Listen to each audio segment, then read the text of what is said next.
আমরা একটি জায়গায় কখনো আপোষ করতে পারবো না যে যত ঐক্যমত হোক না কেন আল্লাহর বিধান যেন কোনো অবস্থাতেই লঙ্ঘিত না হয়। তাওহীদকে উপেক্ষা করে ইসলামের তাহজিব তামদ্দুন কৃষ্টি কালচারকে উপেক্ষা করে কোনো ধরনের ঐক্যমত আমরা মানি না, ঠিক কিনা বলে? এজন্য মুহতারাম হাজিরিন, আজকে যারা শান্তি সুশৃঙ্খল এবং একটা সুন্দর দেশ গঠনের জন্য সবাই একমত হচ্ছেন, তাদেরকে ভাবতে হবে আমরা একমত হব তাওহীদের ভিত্তিতে, তাহলে আমরা শান্তি পাবো, ঠিক কিনা বলেন?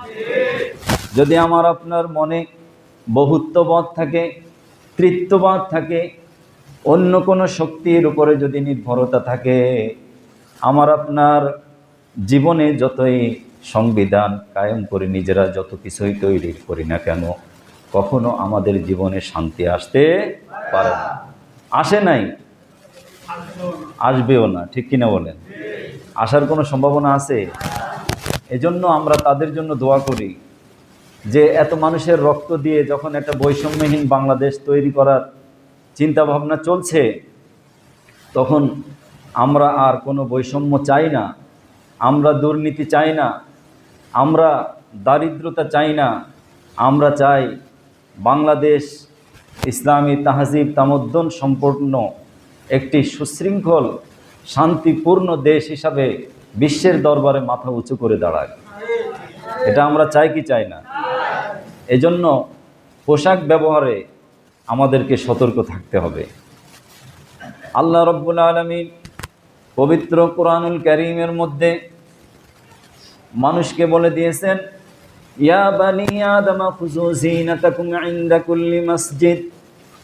হে বনি আদম, যখন তুমি মসজিদে প্রবেশ করবে, যখন নামাজে আসবে, আমার সামনে যখন দণ্ডায়মান হবে, তুমি যখন কিয়াম করবে, তুমি যখন রুকু করবে, তুমি যখন সেজদায় অবনত হবে, ঠিক সেই সময় তুমি নিজেকে সৌন্দর্য প্রদর্শন করো, নিজেকে সুন্দর পরিপাটি করে নাও, নিজেকে সাজিয়ে নাও। নামাজের সময় তুমি দাঁড়াবে কার দরবারে, কার সামনে দাঁড়াবে, এই কথাটা মনে প্রাণে বিশ্বাস করে নামাজের মধ্যে নিজেকে পোশাক দিয়ে সুন্দর করে সাজায় নাও। এজন্য আমরা অনেকেই কোনো একটা বিবাহ অনুষ্ঠানে অথবা কোনো একটা দামি অনুষ্ঠানে যাওয়ার সময় খুব মূল্যবান একটা পোশাক পরি, যেন ওই অনুষ্ঠানের সাথে আমার সাথে সুন্দরভাবে মানিয়ে যায়। অথচ যখন আমরা আল্লাহর ঘরে আসি, মসজিদে নামাজে আসি, তখন আমরা ওই পুরনো একটা পোশাক অথবা একটা গেঞ্জি গায়ে দিয়ে হাফ হাতা একটা শার্ট পরে মসজিদে চলে আসি। জোরে কর নাউজুবিল্লাহ। অল্প সময়ের জন্য যখন আমরা মসজিদে আসব, এই সময়টাকে মনে, আমার সারা দিনে যত জায়গায় আমি গমন করি, বাজারে গমন করি, অফিসে গমন করি, আমি আমার কর্মস্থলে থাকি, যেখানেই যাই না কেন, যতক্ষণ মসজিদে থাকব, মনে করব 24 ঘন্টার মধ্যে মসজিদে থাকার সময়টাই আমার জন্য সর্বশ্রেষ্ঠ সময়, ঠিক কিনা বলে? কারণ মসজিদ কার ঘর? দুনিয়াতে জান্নাতের বাগান। নবীজি সাল্লাল্লাহু আলাইহি সাল্লাম বলেন, যখন আমার উম্মত মসজিদে অবস্থান করবে, যতক্ষণ পর্যন্ত নামাজ না হবে, নামাজের অপেক্ষায় থাকবে, আল্লাহর রহমতের ফেরেশতারা তার জন্য দোয়া করতেই থাকবে। বাজারে গেলে শুধুমাত্র একটা কথা আছে যে বাজারে থাকা অবস্থায় কোনো ব্যক্তি যদি কালিমায়ে শাহাদাত পড়ে, জান্নাতের 8টা দরজা তার জন্য খুলে দেওয়া হবে। কিন্তু নবীজি বলেন যে আল্লাহর কাছে সর্বোত্তম জায়গা কোনটা আর সবচেয়ে নিকৃষ্ট জায়গা কোনটা? আমরা কোন জায়গায় বেশি গমন করব?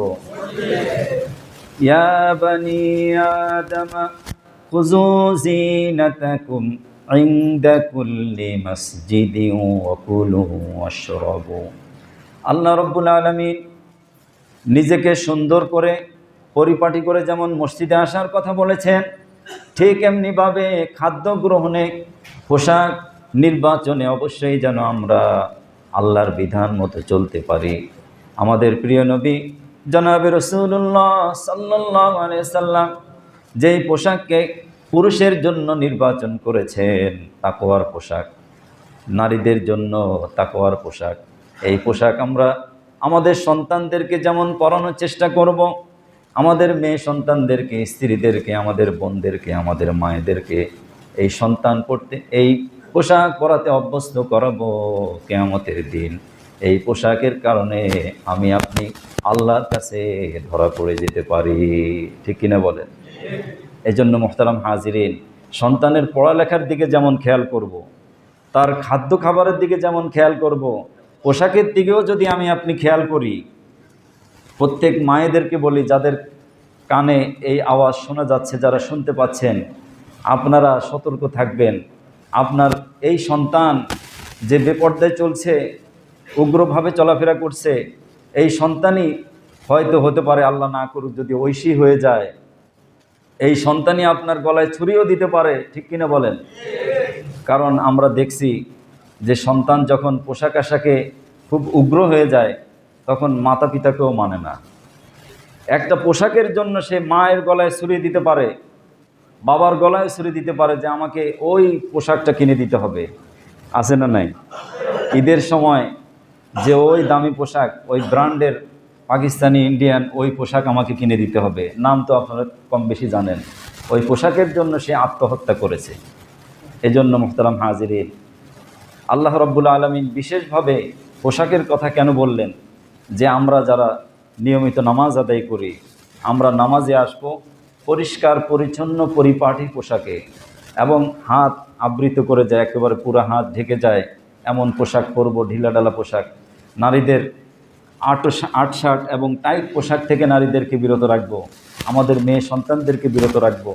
আল্লাহ তাআলা যেন আমাদের সবাইকে আমল করার তৌফিক দান করে দেন। সবাই বলি আমিন। আখির দাওয়ানা আলহামদুলিল্লাহি রাব্বিল আলামিন। আমাদের সেক্রেটারি মহোদয় আপনাদের উদ্দেশ্যে কিছু বলবেন। গত সপ্তাহে